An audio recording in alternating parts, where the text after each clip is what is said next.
Shalom, selamat pagi Bapak Ibu Saudara-saudara yang dikasih oleh Tuhan Yesus Kristus. Pagi hari ini kita akan membaca firman Tuhan dari 1 Raja-Raja 17 ayat ke-7 sampai dengan 24 dengan judul perikop Elia dan janda di Sarfat. Demikianlah bunyi firman Tuhan. Tetapi sesudah beberapa waktu sungai itu menjadi kering sebab hujan tiada turun di negeri itu. Maka datanglah firman Tuhan kepada Elia, bersiaplah, pergi ke Sarfat yang termasuk wilayah Sidon dan diamlah di sana. Ketahuilah, aku telah memerintahkan seorang janda untuk memberi engkau makan. Sesudah itu ia bersiap lalu pergi ke Sarfat. Setelah ia sampai di pintu gerbang kota itu, tampaklah di sana seorang janda sedang mengumpulkan kayu api. Ia berseru kepada perempuan itu, katanya, "Cobalah ambil bagiku sedikit air dalam kendi supaya aku minum." Ketika perempuan itu pergi mengambilnya, ia berseru lagi, "Cobalah ambil juga bagiku sepotong roti." Perempuan itu menjawab, "Demi Tuhan Allahmu yang hidup, sesungguhnya tidak ada roti padaku sedikit pun, kecuali segenggam tepung dalam tempayan dan sedikit minyak dalam buli-buli. Dan sekarang aku sedang mengumpulkan 2-3 potong kayu api.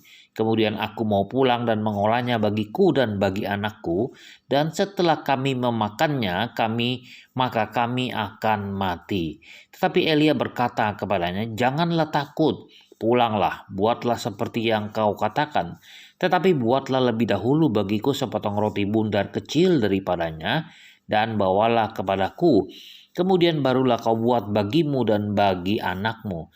Sebab beginilah firman Tuhan Allah Israel, tepung dalam tempayan itu tidak akan habis dan minyak dalam buli-buli itu pun tidak akan berkurang sampai pada waktu Tuhan memberi hujan ke atas muka bumi." Lalu pergilah perempuan itu dan berbuat seperti yang dikatakan Elia. Maka perempuan itu dan dia serta anak perempuan itu mendapat makan beberapa waktu lamanya.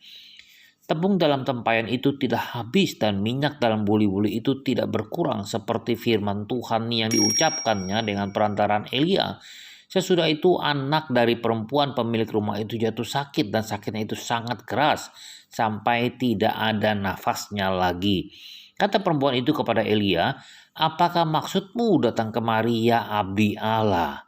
Singgahkah engkau kepadaku untuk mengingatkan kesalahanku dan untuk menyebabkan anakku mati?" Kata Elia kepadanya, "Berikanlah anakmu itu kepadaku." Elia mengambilnya dari pangkuan perempuan itu dan membawanya naik ke kamarnya di atas dan membaringkan anak itu di tempat tidurnya. Sesudah itu ia berseru kepada Tuhan, katanya, "Ya Tuhan Allahku, apakah engkau menimpakan kemalangan ini atas janda ini juga yang menerima aku sebagai penumpang dengan membunuh anaknya?" Lalu ia mengunjurkan badannya di atas anak itu 3 kali dan berseru kepada Tuhan. Katanya, "Ya Tuhan Allahku, pulangkanlah kiranya nyawa anak ini ke dalam tubuhnya." Tuhan mendengarkan permintaan Elia itu dan nyawa anak itu pulang ke dalam tubuhnya sehingga ia hidup kembali. Elia mengambil anak itu, ia membawanya turun dari kamar atas ke dalam rumah dan memberikannya kepada ibunya. Kata Elia, "Ini anakmu, ia sudah hidup." Kemudian kata perempuan itu kepada Elia, "Sekarang aku tahu bahwa engkau abdi Allah dan firman Tuhan yang kau ucapkan itu adalah benar." Saudara yang kasih oleh Tuhan Yesus Kristus, barangkali pada saat ini kita semua sedang dalam pergumulan yang berat. Begitu banyak hal-hal yang kita hadapi, saudara, bukan hanya COVID-19, tetapi juga keadaan kondisi ekonomi yang sangat memberatkan di dalam kehidupan kita. Saudara, jangan pernah ragu untuk datang kepada Tuhan. Tuhan pasti akan memberikan pertolongan. Jangan pernah berkata bahwa Tuhan tidak peduli dan membiarkan kita bergumul sendirian. Dia sangat peduli, saudara. "Sengsaraku engkaulah yang menghitung-hitung, air mataku kau taruh ke dalam kirbatmu." Saudara yang dikasih oleh Tuhan Yesus Kristus, janda di Sarfat mengalami pergumulan yang sangat berat, saudara.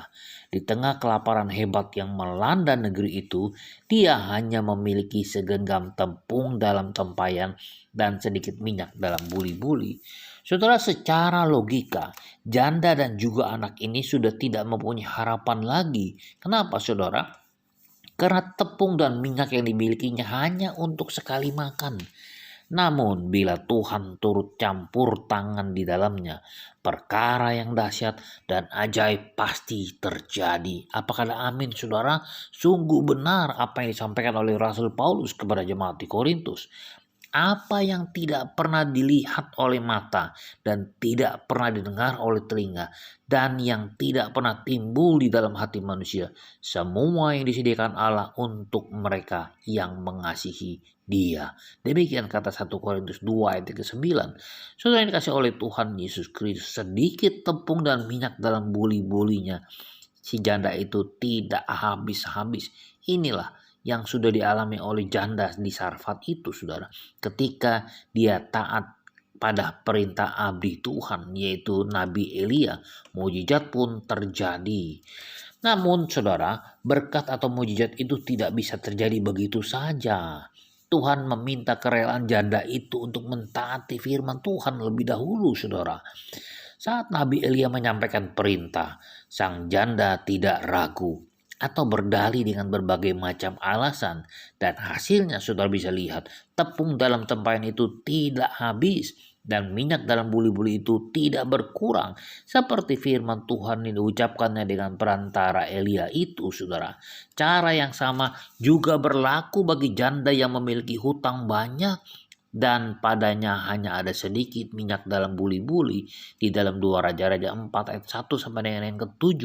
Saudara, ketika janda ini taat dan melakukan apa yang diperintahkan Elisa, minyak yang sedikit menjadi melimpah dan memenuhi bejana yang begitu banyak, sehingga ia pun bisa melunasi hutangnya dan hidup dari lebihnya.